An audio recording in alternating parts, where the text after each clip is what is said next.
We have Kṣaṇāti with us. So if you have not watched the part one, amazing. He explained very beautifully that how, and he gave the dates also and how this is going to affect. So anything else you would like to say, you can continue on the natal planets. If you, or you are speaking something about the Jupiter and Venus, that link, because both are involved in this. Yes, and when it comes to Venus, there's a lot of planetary wars. We just experienced the Jupiter-Venus planetary war. But something which is very interesting, another transit which is also going on right around the same time that this one is going on, is that Jupiter is going to the end of Yes. going to Jyeshta Nakshatra. It's going to tap its foot in the door into Moola Nakshatra. Then it's going to immediately go retrograde. So Saturn is retrograde for a long time. Jupiter is retrograde for a long time. And these planets will be retrograde at the same time. So there will be a lot of retrograde action during this period. Also, while Saturn and Ketu are being active during the summer, Rahu and Mars are going to conjunct. Yeah, I was about to say that. So when Rahu and Mars aspect Saturn and Ketu, this is going to be, and I just discussed this with some other astrologers, Mercury will join Rahu and Mars, and Mercury will be in its natural sign. So Yes. Mercury will be providing protection of that transit. Okay. But there's almost 1 month before Mercury joins. So this can be very explosive time. This can be very impulsive time. This can be very, sort of indulgent and giving into the temptations. And it's right in the heart of summer. So it shows some recklessness is all I want to say. Is it shows a little bit of recklessness during this period. And then Mercury coming back in and being like, okay, I got to get things together here. But yeah, that Rahu Mars transit is going to be. We also have 2 eclipses. We have July eclipse and we have December eclipse, and both are solar eclipse. So this is very interesting. Is the eclipses during this period. And it's important to note with the eclipses that it's going to be on July 2nd in Gemini. Okay? And it's going to be heavily affecting Ardra. So this is going to be a very powerful time period. Eventually, there will be an intensity that will move on. Now, the December eclipse, which happens on, I just want to double check that I have the correct date. Christmas. It's exactly December on 26th. Yes. And that will be in Moola Nakshatra. Wow. And I guess there are 6 planets in Sagittarius that day. Yes, and so there's like an even further discussion, which is the evolution from Moola to Purvashada. Because that's something which we're going to be experiencing with the eclipse. In other words, you can't, if there's this alignment to the highest guru within, like this highest Jupiterian energy, then you have to go through Moola Nakshatra, which is ruled by Ketu, in order to get to Purvashada. So it's the natural evolution, Moola, Purvashada, and Jyeshta before that. So when you have this evolution from Moola, that's getting to the root. That's finding the answer, right? So through Moola Nakshatra, you now know what you need to do. But that doesn't mean that you've done anything. So that's why you need Purvashada, which says, okay, you know what you need to do. And now you're actually going to do it. You're going, and that's going to not only help you fulfill your dharma, but help you achieve liberation, moksha. And because of Ketu's influence of Moola, there's that we all know the ultimate goal is the Mahasamadhi. That's the ultimate moksha or realization.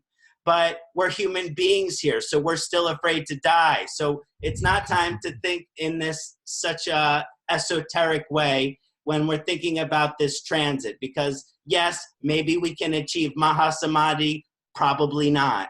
So, so there is this, but maybe someone who had this strong evolutionary energy may take their Mahasamadhi during this time.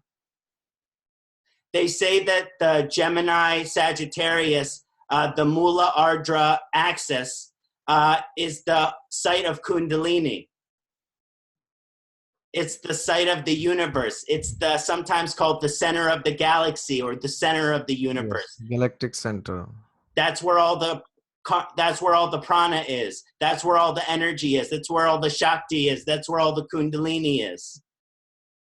But yeah, so I feel like there's this also with Moola Nakshatra kind of dancing with Purvashada Nakshatra and saying, okay, once you find out what needs to be removed or how your life needs to be, what might be and what you want your future to be, what you want the rest of your life to be. Once you start to begin clarity about that, then the evolution of Purvashada, removing all of the obstacles. And sometimes Purvashada is called the elephant tusk, which is connected to the Lord Ganesha, the removing of all of the obstacles. So you find out what you need to do through Moola to advance to the next level, but you aren't able to do that because of certain obstacles. So may we pray to Lord Ganesha, Om Ganganapataye Namaha, for the great Guru Dev to remove all of the obstacles, which is the Purvashada Nakshatra, this evolution into the moral and the ethical character, not only just knowing what is your path, but actually striving for that, being that, setting the bar high and meeting the bar. But these eclipses will show holes in the character. I think, and when December comes after this long transit in Purvashada, there is this Moola Nakshatra eclipse. Yes, classic it is. It's like so you learn the lesson and now you're trying to be that better person, and here's the temptation again. Here's the temptation or the thing that was holding you back, the obstacle that was holding you back. Here it is to show its face one more time to see if you can really let it go. Wow. And this new year is going to be a ride, I guess. Yes, that just reminds me of the American saying, push and pull, push and pull. Oh. That there's a push and a pull that's going on. This year of 2019, it's like the churning of the divine water. It's Yes. the churning of the divine ocean. It's the push and the pull for sure. Yeah, and another interesting thing, what I think is regarding this transit. Now, Rahu is transiting in Punarvasu Nakshatra, as we were just discussing before our talk. So many things which we used to do once upon a time, those things which we are again doing them now, at least in my case and so many other people who I know it's happening. So what I understand, especially when Mars and Rahu will conjoin, so that time it can happen that, as you very beautifully explained, that there are some things which we have to let go, which is not serving our higher purpose. But when Mars and Rahu conjoin, then what I think is that so many of those addictions, or addictions not to alcohol or to the vices, but anything, basically attachments, Yeah. those things can again come back on the surface. And that will be the challenge, that can we stay away from them, or we indulge in it, or we again fall prey to it. And there because now only Mars is not there, Saturn is also involved in this. Yeah. So Saturn and Mars, whenever I have seen, whenever they are conjunct or they are mutually aspecting, 7 houses apart, they cause a lot of strain in a way that you want to do something, which is Mars, but Saturn doesn't let you do that, or he lets you do it with a lot of patience. So I guess in summer around, I think Mars, Rahu are going to be conjunct by June, around that time, if I'm correct. June, May, June, around that time, I guess. So that time, I think it will be really tested. that basically I think this, that your purity will be tested, your Yes. determination, your ability to stay true, because Gemini has this nakshatra Punarvasu, because Gemini is exactly the opposite of Sagittarius, Mhm. you know. So in because, and Gemini is the original third house, which they say is the bhavat bhavam of the eighth house. It is the eighth from the eighth. So eighth house shows addictions. And if you know the concept of arudhas, it's just very easy to understand that arudha is the physical manifestation of any house. So the arudha, the natural arudha of the eighth house is the third house, because that's where, the things manifest. And that is why, because Gemini has these nakshatras like Ardra and Punarvasu, especially Punarvasu, we can have this tendency to go into addiction again and again. We leave it, oh, I will not smoke the cigar, I have left it, oh, I just left smoking today morning, that's what people tell me sometimes. I mean, that's just an example, but depending on which houses Mars is ruling in our chart, that effect can be more. And what I think also, the houses which Saturn is ruling in the chart, those houses will also undergo intense cleansing, not because it is in Purva Shada or Sag, but because it is with Ketu. And I think during this time, what will happen is our actual detachment will be tested, because Saturn is in a way Karaka for detachment also.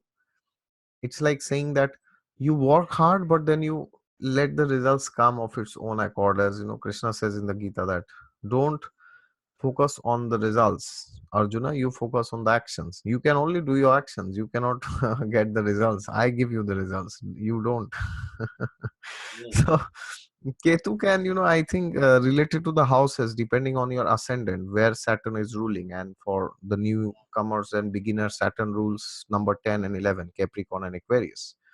So wherever these two signs are falling, the lord of that house is Saturn. And those houses, what I have seen, when Ketu conjuncts any planet, like last year Mars Ketu was conjunct. So what I felt during that transit was that, see, now there's a question to be asked now.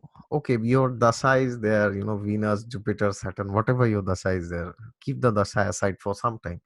But the question is, why in transit are these two planets coming together? I mean, Ketu and Saturn, or Ketu and Mars, they were together for 6 months last year. I think Even for Saturn and Ketu that our planet needs to be cleansed. yes, That our planet, that we are all so full of one way to describe it, I think, is selfishness. And both Ketu and Saturn is against the ego. Saturn removed the ego because Saturn is the ruler of time. And we always want time to happen on our own time, but Saturn is God's will of time. So, yes, yes.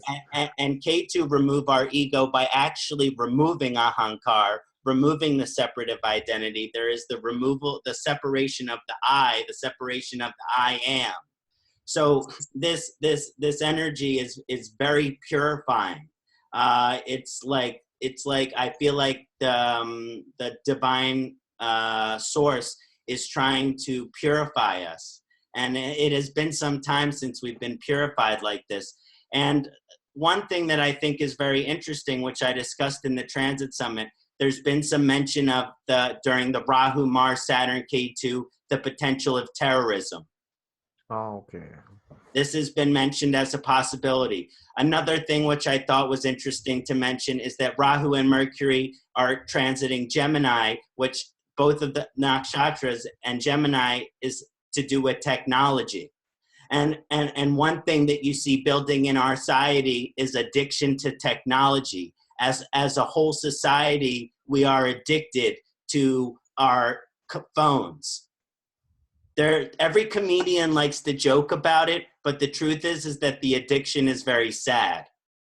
And that's just one layer of the addiction. There's addiction to internet, there's addiction to email, there's addiction that they use the computer to escape their reality, that the life on the computer, whether it's a game or social media, they're escaping their actual life responsibilities.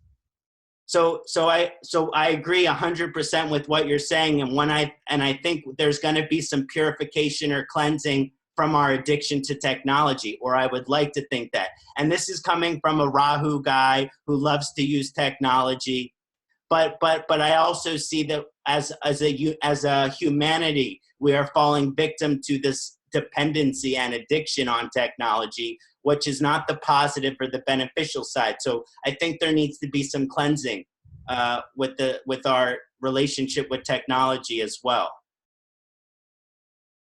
Yeah, and as I was saying regarding this only, that whenever Ketu conjoins some planet in transit, what I have noticed is, like, regarding the conjunction of Mars, no? Because Ketu is a planet which is even farther than Saturn, in a way that it takes you even way beyond what Saturn can take you, it's like the farthest, because it takes you to a different realm only. He's the only planet which does it. Heavens. Saturn can at max do what? He can bring you from the sky to the ground Yeah. by giving you suffering, but he doesn't say that get out of this world. But Ketu does that. So what I have seen is that when Ketu conjoins any planet in transit, regarding the houses that it lords, just before the transit, you will have this experience. If you know astrology, then you will know it more, I guess. So what happens is, I've seen just before the conjunction happens of Ketu with any other planet, there's a lot of plans which we make regarding that planet. Like, for example, last year Ketu was conjunct Mars. So whichever houses Mars is ruling in your chart, you can check last year. You would have made enormous plans. Oh, I will do this, then I will do this, I will do this, and that. And then Ketu comes, and all the plans, they are like completely shattered. Why? Because he's telling you that even if these plans succeed, you will not be happy later on.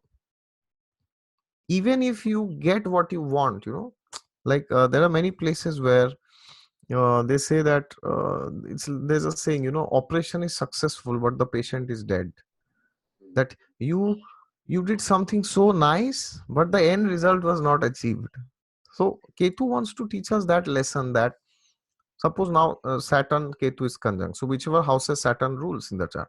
So now, because now the conjunction is going to happen, so now is that pre-conjunction time. So now you may be thinking, oh, suppose Saturn is your 10th lord, I will do this in career, I will do that. Saturn is 7th lord, I will do this in marriage, that in marriage, or I will find somebody to get married.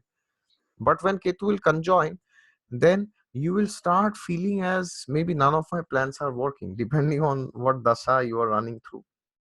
And even if some of the plans will work, then you will be surprised that it worked out in a way which you didn't expect. But I have seen that the moment you tell yourself and tell the universe that enough of it, I am not doing any more plans, no, or at least I'm not obsessed with the results, then immediately you will see the results starting to come. This I have observed so many times. Whenever Ketu conjoins Sun, because now Ketu and Sun are conjoined now. So even then I experienced whichever houses Sun is ruling in the chart, regarding those houses also. So the biggest lesson, I guess, is that we need to let go of our expectations of our actions. That doesn't mean that we do not plan, but things may not always be the way we want them to be. And as one of my gurus once said, that things don't happen the way you want, but things happen the way it should happen. So if you look back always in your time, that okay, maybe you thought I wanted this but it didn't happen, you know but then they say that when something is not happening, it means that even if that would have happened, you would have not fit in that circle. Like sometimes people say that oh, I was in this company, I was in a very senior position, but then they fired me from there. Or I did not get a job in this domain or that domain. So then what I think is, the universe is indicating that even if you would have got it, that you would not be in the right place. That's what is the meaning. So when Ketu is coming, then these lessons can come. And by the end of the year, I guess all the things will be clear regarding this conjunction, how it is happening. I love everything you say, Bhabajeet. It totally resonates. As they say here, the rich man's heaven is the poor man's hell. And I think that's one thing that you put very importantly, is that sometimes we think we're gaining something, but is that Yeah. really good? Is that really beneficial? A lot of times with strong Purvashada natives, they're invincible, and Yes. and what that means is they get whatever they want. But Okay. as I mentioned, dictators have had that power.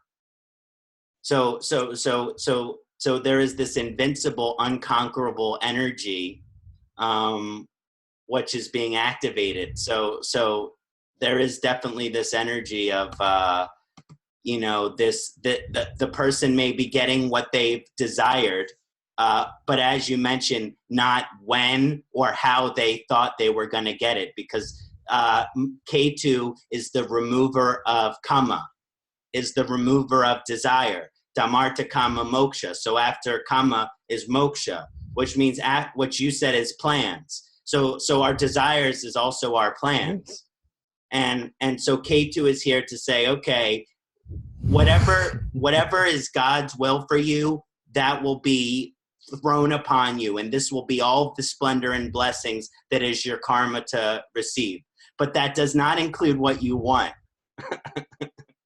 And what I have felt always when Ketu conjoins any planet, and this is something very interesting which I have noted, and this holds true everywhere in my experience, at least, that for that time, when Ketu is conjunct, like, for Sun, Mercury, Venus, it will be conjunct. With Sun and Mercury, it's still conjunct now. With Venus, it will be conjunct after 1 month.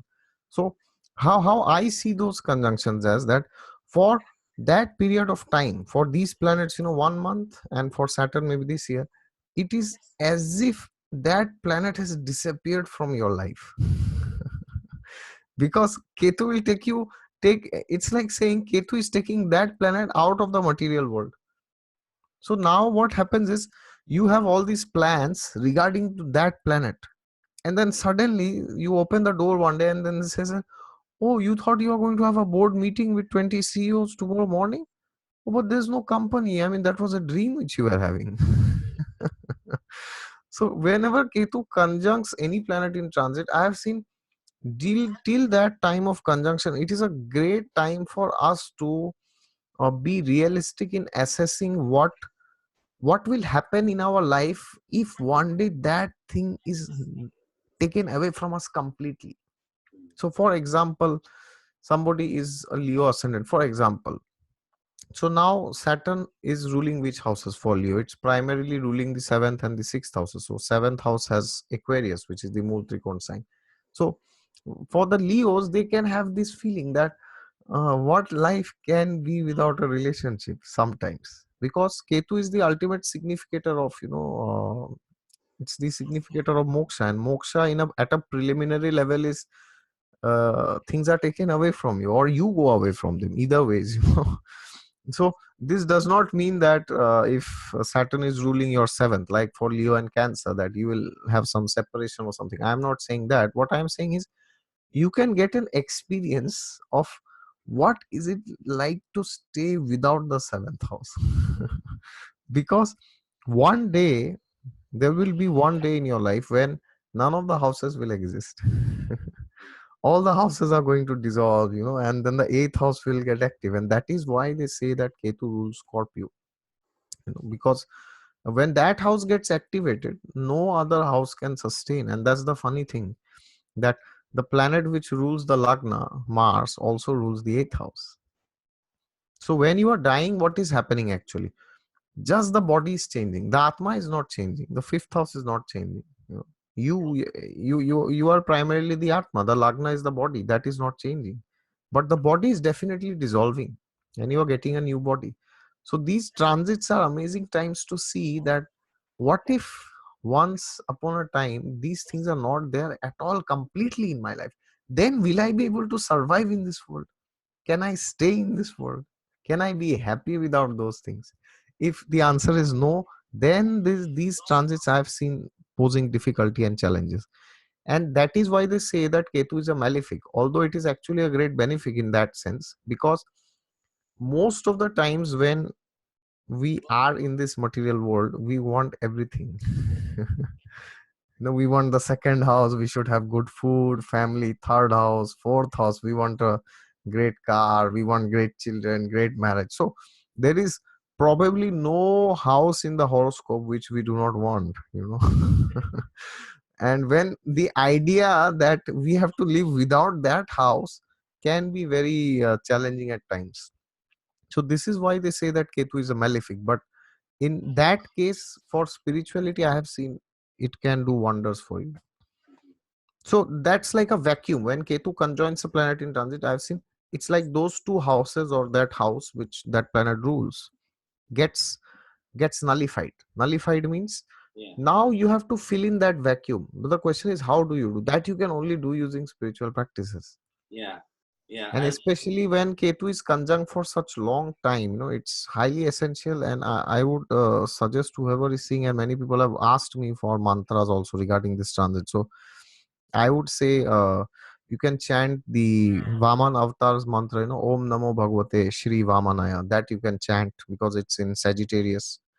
And you can also chant Om Namo Narayanaya, these two mantras every day, 108 times, because these will help greatly. One will do the cleansing, one will give you the direction. So that's going to help us. So then we can see that vacuum which is there, which Ketu is creating, are we able to fill it or not? And if no is the answer, then we will have challenges. But if we are okay with doing spiritual practices at the same time having that vacuum, then nothing can happen in this transit. It will just come and you will pass. Yeah. Yeah. One thing that totally just, all this, activation as far as thinking. And I always like to give the conjunctions different personified names. And this has been done with many astrologers in India, and they call Saturn and Ketu one of the guru's curse. I do not like guru's curse. I think that is a bad nickname. I like to use for Saturn Ketu the bounty hunter.